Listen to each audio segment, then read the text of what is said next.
Hello, friends. Welcome once again to the Perfect Bound Podcast. This is a podcast all about anything and everything comic books and comics related, brought to you by the Panel and Chipper and Comics Dungeon. My name is Ben. With me, as always, is Nicole Lamb. Hello. Chris Casso. Hello. And, of course, Mr. Cole Hornaday. Get down tonight. They're at the end of the table, breaking up our symmetry. We have cameras now. I know. That's why I'm sitting at the end of the table. He's That's why hiding. we're me. Yeah. Yeah. All right. I was told by our director I need to look into this camera right here, which is actually my GoPro. How's everybody doing tonight? It's Pretty okay. good. It's kind of warm. It's warm. It's Yeah. smoky Very here. smoky because everything's on fire. Everything Yeah. leveled off kind of okay in here. Yeah. Compared to I got up this morning and realized that I'm really blessed to not have respiratory issues. Oh, yeah. Oh, yeah, you know, yeah. Because I take for granted that, you know, when it gets like this, and it's going to probably be like this for the foreseeable future, that every summer we're going to have wildfires like this. Yeah. Yeah. Until we run out of water and die. And, you Well, know, we have that to look forward to. yeah, well, Accurate. you know, I've got a short list of things. I can share them with you. We have the Mad Max life to look forward We to. That's do right. have the Mad Yes. Max life to look forward What a to. day. I What a too. lovely day. I am thankful that I do not have any respiratory issues, because a friend of mine actually had to call in sick to work today because they go couldn't out. handle it. Believe Yeah. it. And so it's getting pretty bad here. They say our air quality is worse than Beijing right now, and I think Beijing actually has improved its air quality, so that's not as dire as it used to So be. what does it compare to Los Angeles? I don't know. I thought Los Angeles was like the smog capital. was that of the epitome everything. of? Yeah. But maybe Beijing is more so. I don't know. No. I don't know. We need facts, people. We need. Statistics. Speaking of facts, here's Smog some facts Talk for is you. our next podcast. Smog talk. Smog talk. Yes. Hey, Ann Nocenti is returning to comics, and the article that I read made this sound like a triumphant return. And how do we all feel about Ann Nocenti? Well, we've sold out of the book twice now, so The thank current you. one? Yeah, the seeds. The seeds, yeah. So thank you, Anne. So I haven't had a chance to check it out because of that. I do like the artist that's attached to it. This is one of the Berger books, and usually Berger's about trying to put together great creative teams. Have you got any feedback from customers on the book? No, most of really the people heard that anything. bought it, I think, just aren't coming in on my shifts. They're avoiding me. I am curious because she wrote a lot of stuff that I read back in the day, but as I was talking with Chris before we started recording, to me she's also a real good example of the verbosity of comic book writers of the late 80s and early 90s, when the comics were super duper text heavy, and I think that was partly Chris Claremont was to blame for that, like heavy in exposition, not really trusting the artists to convey to fill the gap between the text and the imagery. Louis Simonson was particularly good at that. Go back and look at the old X Factors, but even looking at like Nocenti's Long Shot and Daredevil and those books, you know, really, really wordy. And I look at how comic books are constructed now, and I don't think they're any less intelligently written nor articulate, but there is definitely more of an economy of language, of text language happening, and I am curious to see if she's evolved her storytelling in that direction. Well, this article was talking about how much she wanted to bring back thought balloons, and she loves speech bubbles and stuff like that, and how she talked to Karen, and I forget who else she was talking to, and they were just like, nope.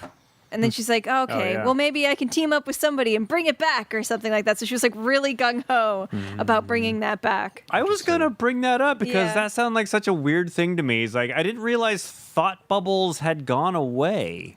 Most mainstream superhero creators have thrown them out, and in exchange you have guys like Bendis who just give you a solid block of text, and a lot of times they just skip them now. Yeah, I mean, you probably see that in less the offbeats. You'll see it more in the offbeat stuff than you would see it in main superheroes. Yeah. Yeah. So, yeah, I think it was David Aja, her artist. Oh, who maybe that was also it. not for the thought bubble revolution. Yeah. Yeah. So whenever I tried reading her Daredevil, it never piqued my interest after a couple issues. I was like, okay. So I'll try once we finally get copies in and they stop selling. Keep doing that, and then I'll give it a shot. All right. Cool. So yeah, Ann Nocenti's The Seeds. Look for it in your local comic book store if they have a copy. So it turns out that Saga normally takes about 3-month break between arcs, but they've Brian K. Vaughan and the Fiona Staples, thank you, have announced in a letters column of Saga 54 that they're going to take a year-long hiatus. At least a year to recharge, because they're both working on other things, and they want to keep their sort of like their enthusiasm for Saga fresh, so they're stepping away from it for a while. Yeah, and I think it was around 45, correct me if I'm wrong, that they said that they were only about halfway through the series. So if they need a recharge because they're at the halfway mark, then go for it. Yeah. You know, it does kind of stink because that is a source of people coming in. People can kind of sense when there's another trade coming out or another issue, and they'll come running in. Is Saga here yet? So we're not going to get that for a year. So that, is not great. Does this worry y'all as retailers? Little tiny bit. Yeah. Little tiny bit. Because it is like the only book for some folks. Yep. Yeah. It's one of our best sellers, hands down. And for trade paperbacks, that's momentum will still last for a little bit, even though there's not a new volume. It'll definitely drop down a little bit in the comparison when we look at our top 300 sellers for the year. So next year. But for the single issues, it is one of the highest subscribed titles. So to lose that many regular sales every other month because it's bi-monthly is not great. Yeah. So we'll try to lean people over towards books like Isola and a few other sci-fi or fantasy titles. But I think there might be a group of people that are like, oh, well, no reason for me to come in anymore. Yeah. So, yeah. So the Saga, we'll talk about it when it picks back up in more than a year from now. Hopefully it won't be too much longer than a year. The Eisner Awards were, the announcement took place at San Diego Comic-Con, which was a few weeks ago now. But for the first time, female manga creator was honored. And manga has been... only a few times have manga been honored by the Eisners. I think the article said 4 times. Yeah, something 4 times, and so this is the first time that a mangaka, which is a manga creator, has a female mangaka has been awarded by the Eisners, Rumiko Takahashi. And so a lot of gals cleaned up at the Eisners this year. Yeah. Especially Marjorie Liu and Senna Takeda. Yeah. Monstrous brought home like 4 awards or something like that. Yeah. So, yeah. Marjorie Liu was, she didn't realize that she was the first woman to win Best Writer Award. And while I think it's interesting that it's a shared this time, Tom King won it with her.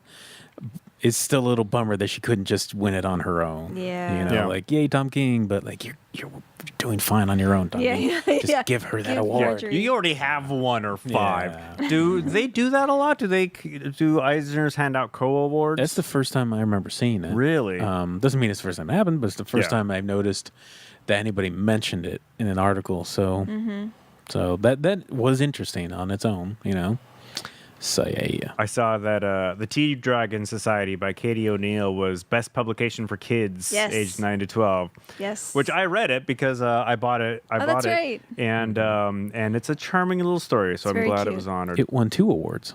Yeah. It won 2 awards. One was for like kids, and one was for like best web comic turned print or something. Oh, that's right. Yeah. Something like that. So, yeah. And there is technically a Tea Dragon card game. Diamond is being a little sneaky sneakers and on it and not giving it to me, but eventually we'll get some in. Oh yeah, best webcomic. You can grow your own Tea Dragon in a card game. I want it. Excellent. But anyway, we'll post a list of all the Eisner Awards in the show notes. We don't need to go through all of them, even though it's a good way to waste a bunch of time. But we have so much to get to because Marvel movies will no longer be streaming on Netflix after Ant-Man and the Wasp because Disney is pulling the plug on a lot of their properties because they're starting their own stupid streaming service. And so beginning with Captain Marvel, MCU movies will now be straight to Disney. Straight to Disney. Which makes sense. We've been seeing this coming, right? Yeah, this isn't a surprise. This has been officially announced. Exactly. Yep. And there's so much other stuff you can watch on Netflix. So I don't think Netflix will be really hurting for anything. No shortage whatsoever. Well, they were scrambling to get comic book related They're content trying to get because IP. they know that's the money is. Yeah. But everybody's trying to just Right. scrounge up IP at this point. This is true. Yeah. It's just that Disney owns so much. Yep. And so all this, like, they're starting up a Star Wars TV show that's going to be Oh, that's created right. by They're Jon going to be Favreau. pulling all the Star Wars from Netflix as well. Yeah, Yeah. and they have the 21st Century Fox stuff now, and so and they'll have all that. the Disney princesses stuff will be leaving. Moana will not be on Netflix No, anymore. Moana. So comicbook.com seems to think that 2019, when Disney's streaming service starts up, is going to be a pretty cutthroat battle between Disney and Netflix. But never you fear, because All your R-rated content is here. exactly. Well, yeah. See, that's the thing. Disney's not going to have R-rated content. Exactly. So they're not going to have mature stuff. Like, where's the Deadpool going to land eventually and right. that kind of stuff. But plenty of comic adaptations are still going to be on Netflix. For instance, Locke and Key landed at Netflix. Although that's been in the works for 10 years, I think the It article has. said. Yeah, Is that 8 to right? 10 years. Something like that. They piloted at Hulu, which means they actually produced the pilot, and Hulu turned it down. Yep. And so they're actually rewriting it. Even Joe Hill wrote the pilot. He's rewriting the pilot, and they're recasting it. So as an actor, you're like, oh man, I'd hate to be in that first pilot who got Yeah. canned. Yeah. It's one of those things of like I like two of the actors that were in it. One of them is the guy who was that yellow bastard in the Sin City movie. Oh, yeah. Without prosthetics. And Was he going to play the murdery guy? no, he was going to play the uncle. Their gay okay. uncle who's Okay. looking over them. But then the girl that was in the well was going to be played by the sidekick in that Canadian supernatural thing about the succubus that I can't remember. Oh, the girl. New girl? No. You You guys really need to get out your IMDb It's the app girl because all of this, thing. It's this on and that, Netflix. this is not being Yeah. helpful. And anyway, Yeah, I yeah. like the actors and all that, but I did see some of the pilot, and even then, it didn't quite land right. Right. So I'm like, I guess this might be even if I like you, sometimes you're just miscast. Yeah. You know. Yeah, so I'm looking forward to that because Lock and Key is a title that I enjoy, and I think Netflix. I haven't seen everything that they produce. Like all these, Netflix has a ton of original content that you cannot watch all of it. So, but the stuff that I have seen, I think is pretty well produced. But watch Voltron. Voltron, Yeah. I'll check that out. It's good. Speaking of Netflix and stuff that they produce, I just want to go back and note that Disney said that there are no plans to move the Marvel TV themed properties off of Netflix. So Daredevil, Jessica Jones, Luke Cage are staying at I feel like those are Netflix. abandoned children at bus stops. So the Defenders Just let them die at Netflix. the Defenders get to defend Netflix. All right. Tom King is we've brought him up. He is the writer of Batman and the Eisner Award winner with Marjorie Liu. Did I get the first name right? Yeah. All right. So anyway, he's developing a dystopian TV series called States of America. And I don't know, man.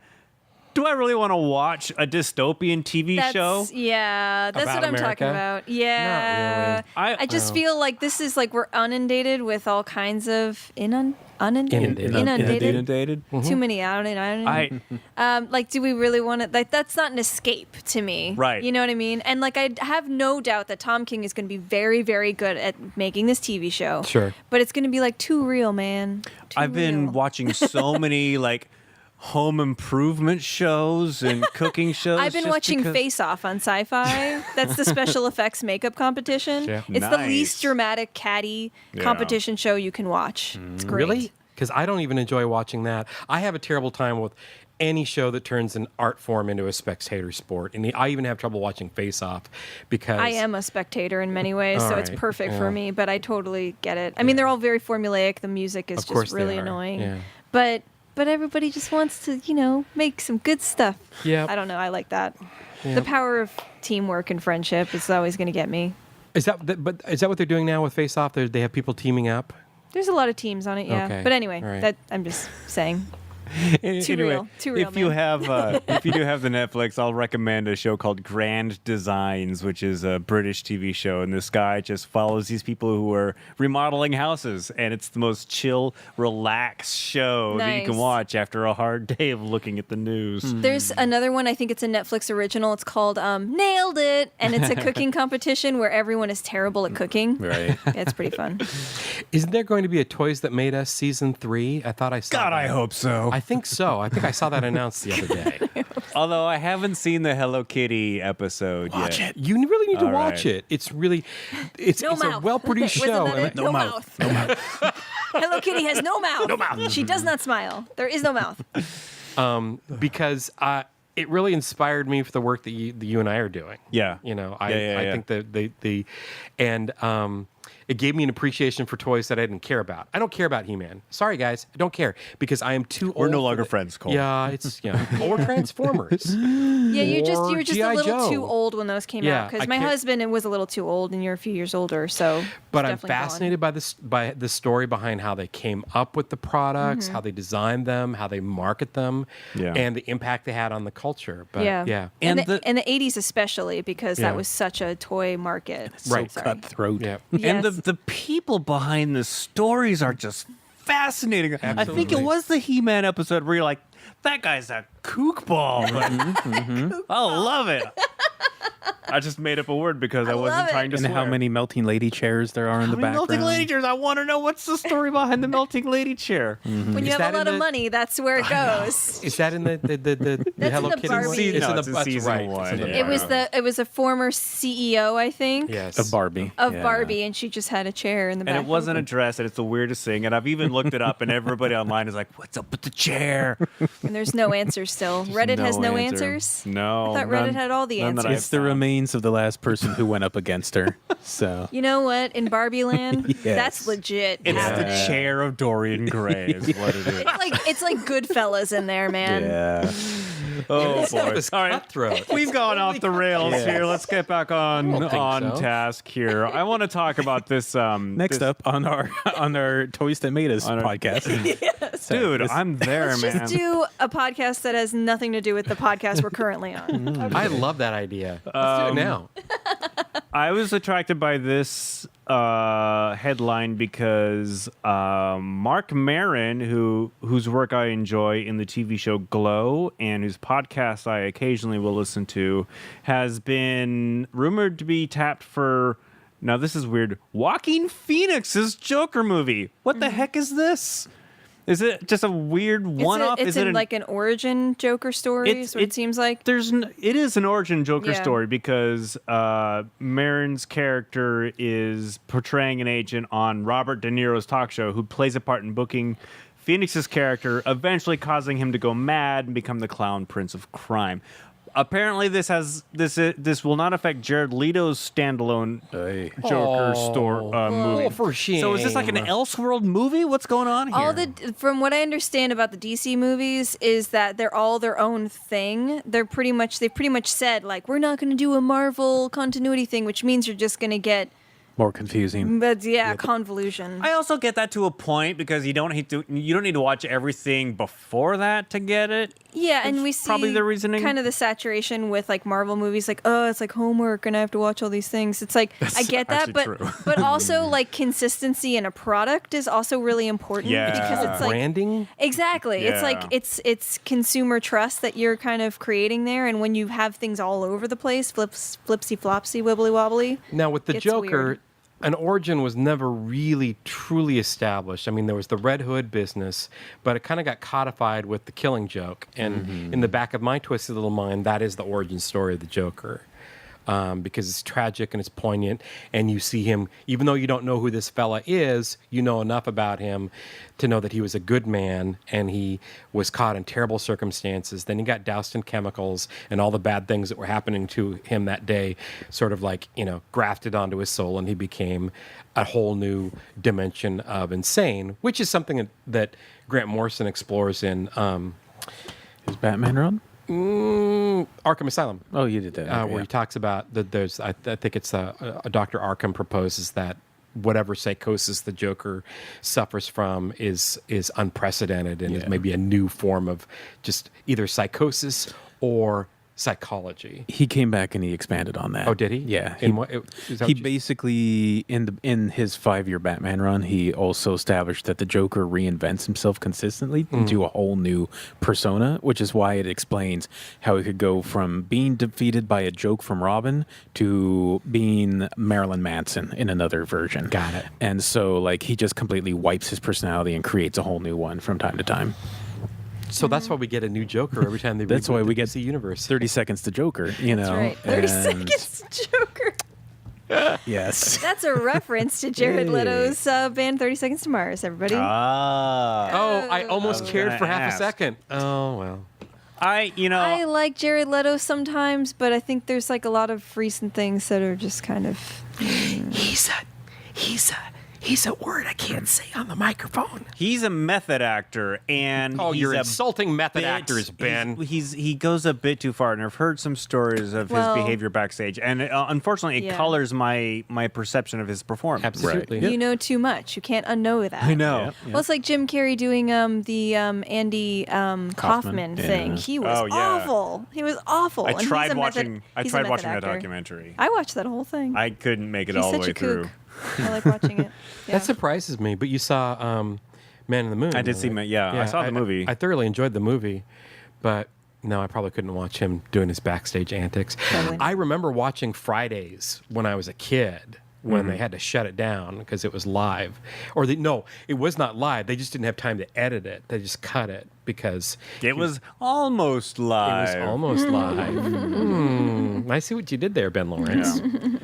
Anyway, the final story I want to talk about today is something that will depress me if it actually happens.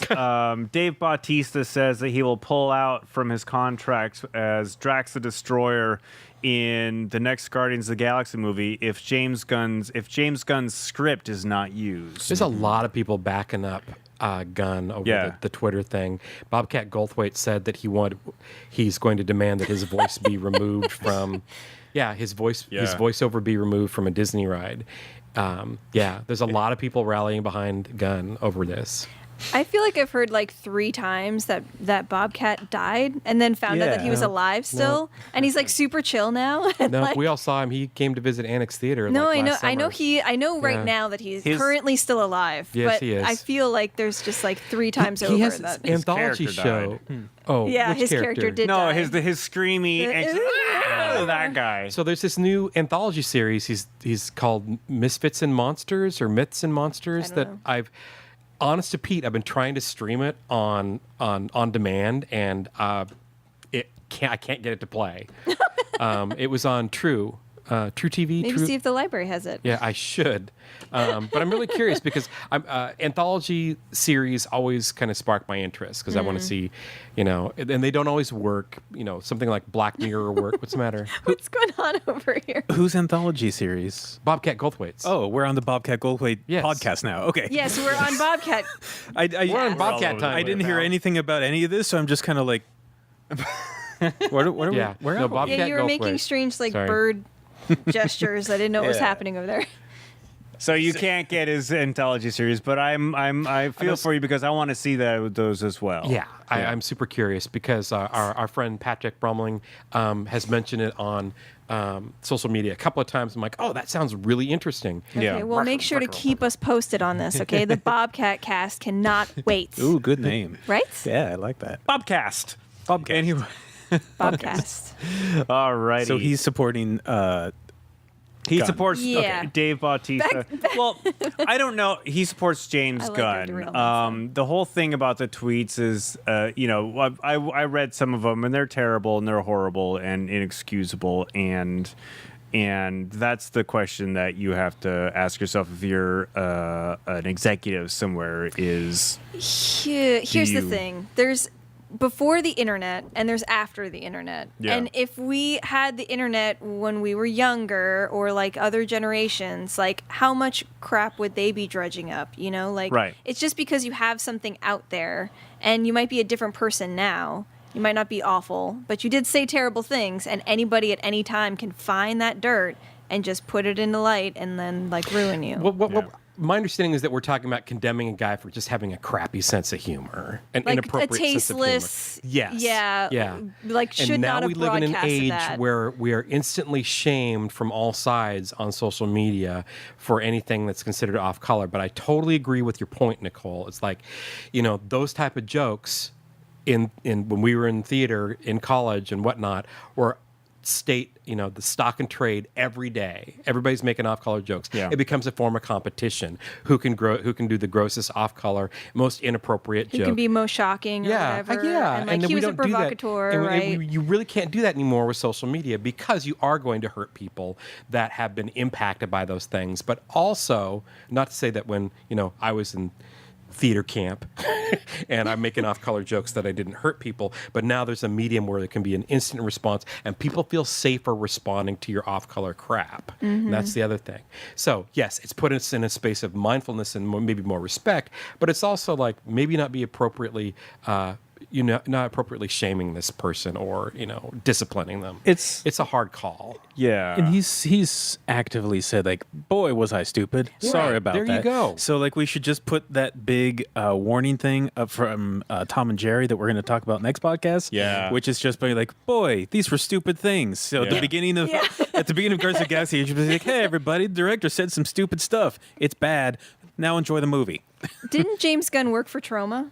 I heard that he did. So that's also a point of like he worked for Troma. Yeah. So You kind of know what you're getting into. by the way, There's also the wrinkle that he is vocally against the current administration, and the And rumor these- goes that the tweets are drum up by these Yeah. alt-right Yeah. activists. Or they've got bots that are digging them up, or they've got Something like interns that are digging this crap Yeah. up. So anyway, my whole point is I don't want to see somebody else as Drax the Destroyer because I really like Dave Bautista. Let's move on to Book Report, everybody. And let's start with you, Nicole. What do you got to tell us about? okay, I guess I'll talk about this. Sorry, I don't know why I made this noise. So I read Blackwood #1, and this doesn't have a cover because it was a return thing, so I don't remember who did it. I think Veronica Fish Evan Dorkin. drew it. Evan Dorkin wrote it. It's a very interesting kind of horror supernatural piece where these young people are brought into this academy, and they're in like an old dorm, and there's some supernatural stuff happening, and it's like really, really creepy. Dean who doesn't want to be bothered and all that stuff. It's great artwork by Veronica Fish, and it's definitely that like kind of Harry Potter-ish, but definitely not like. I mean, I know Harry Potter gets dark, but it just starts off kind of with a gothic teen angsty tone. But it's definitely a bunch of like misfit kids coming together and like crazy stuff is happening inside, and there's a lot of mysteries and stuff like that. This is definitely one that I'm going to want to follow up on in the future because it definitely intrigued me. I love Veronica Fish's artwork. She did Wendy Project at Emmett Comics, and she's done a bunch of things throughout the industry, and we're big fans of hers. And I think that the blending of the writing and the art in this one is perfect. I mean, you can even see, like, if you know Wendy Project, you can see some of the beautiful art that Veronica Fish has done in this one. So I think we're up to issue 2 or 3. 3 sounds right. Now, so I'll definitely read it in a collection and check back with you guys on it. But if you do come across Blackwood and you want something kind of creepy and fun, it almost has a Gotham Academy vibe to it as well. If anyone is familiar with Gotham Academy, I definitely recommend it. It's pretty fun. Cool. Yeah. So Thank you, Nicole. Blackwood #1. Right on. Yeah. Chris Cassell, what do you want to tell us about? So I'm trying to catch up because I think we're at issue 3 or 4 already. The first issue of The New World by Alice Cott and Trad Moore. And it is a very dense, fat comic. It is $5, and it's like, I think it's something like 50 plus pages. I forgot to count, but it's a good chunk for your money's worth. And basically, it's a dystopian post-apocalyptic world story. And we might be tired of those, but this one was well done because in 2037, like 5 nuclear devices blew up in the U.S. in big cities, and no terrorist group took responsibility. And after that, the country gets divided and destabilized, and other countries, under the pretext of humanitarian help, come in and they basically invade. And so it doesn't talk about the rest of the world, but the main story takes place in what is known as New California, which is basically 1/4 of the country now. And in New California, they broadcast a television show that basically features Judge Dredd-like officers going after criminals and being broadcast around the world. And then once they capture the criminal, a live vote goes up to let live or erase now. And most of the time, it's kill. And the main character always refuses to kill. And so you're focusing on that story. The next story is that there's a anarchist hacker who's basically trying to destabilize this police state. And he's kind of a likable party guy hacker character, and their two paths soon intermingle as they end up meeting each other at a rave and kind of falling for each other. And then the government finally figures out that he's a hacker who's been troubling them, and they're sending her to kill him. And so is this one big story, or is it 2 parts of different stories happening in the same world? They're happening at the same time. Same time. So it's just a couple subplots happening simultaneously. Okay. Yeah. So I very much enjoy the world they created. I very much enjoy the scripting from Alice Cott. And Trad Moore, who did The Strange Talent of Luther Strode. He's cleaner than before. It's very, a lot of it's the colors. They just pop out, and you get this really interesting future aesthetic that they're inventing here. It looks kind of color blocky as opposed to like shades or... Yeah, it's very color blocky. Is it somebody doing his inks or something? Or it is color artist Heather Moore and a flatter called Yes Flat. And that's it. There's no ink. Flatter. Yeah, there's no inker noted in this at all. Okay. So if you want a really interesting dystopian story, this is really good first issue. She also has a sassy internet that controls her house and a cat that keeps on trying to poop on the internet. So you should have started with that. should have started with that. Yeah, that should have been your lead. Yeah, Story of the cat who poops on the internet. Yes, yeah. I feel like there's like some Electric Dreams elements in there or something. Yeah. So highly recommend. Cool. New World. Thank you, Chris. And Mr. Cole Hornaday, what do you want to tell us about? Well, I read the first installment of Jeff Lemire and Wilfredo Torres's The Quantum Age. And this is a book that figures into, and it says the banner across the top, from the world of Black Hammer. And as you know, I'm quite fond of Lemire's Black Hammer series. And what's been happening of late is that Lemire's been introducing different Black Hammer stories, kind of all, from all points of the compass. I do believe that at some point they all are going to intermingle. Quantum Age is it takes place rather in 3041, and they're referring back to the characters that we know from the Black Hammer series. They come to refer to those folks who were marooned in this rural community as the Black Hammer Farm. So at some point we learn, I apologize if you're not familiar with the Black Hammer stories. I've encouraged you to read them in the past, and now you only have yourself to blame. But this is one of several books, that are part of that Black Hammer universe. There's the Sherlock Frankenstein and Dr. Starr and the Kingdom of Lost Tomorrows. And I don't know, Chris, are there more coming? Probably. I enjoyed them. Yes. I enjoyed them very much, but there's no getting past the fact that they are analogs to other actually Silver Age style superhero comics. So this one is set in 3041, and we meet this character that is marked as being black or African American, but we soon discover that he is a Martian of the same species that Barbalian from the Black Hammer series is. And then we discover that at some point the Martians had invaded Earth, and he's actually is part of an ostracized culture because all the invaders were defeated, and now they are pariahs.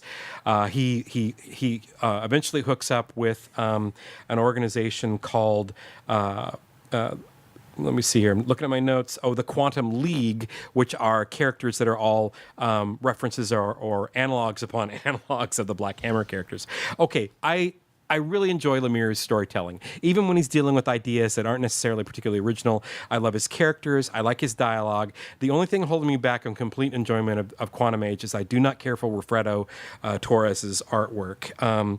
It's got a minimalist aspect the way Mike Allred draws, but it's lacking in a tone and a maturity, and I think it's the inking. I think because all the layouts, all the angles, all the architecture, all the design, it's all there. It just comes off as bland and oversimplified.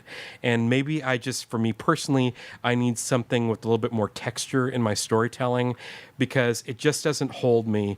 And in fact, I maybe that's the point. Maybe it's supposed to have this sort of juvenile aspect to the illustrations. But beyond that, I enjoyed the story. I just was totally turned off by the artwork.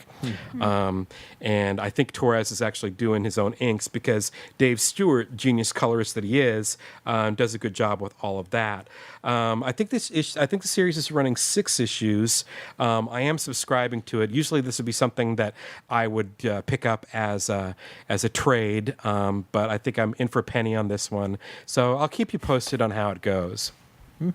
Right on. Quantum Age. Thank you, Cole. I don't think there's any more you have to worry about coming out. From the from the Black Hammer verse. Yeah. I think he's leaving it at that for now. Yeah. Well, he is one of those writers where I'm like, are you going to burn out? Because he's got how many books on the stand right now? He's got bills to pay. He ain't going to burn out. I can't. Well, but you do though. You do. Yeah. The dude writes at an amazing pace. Yeah.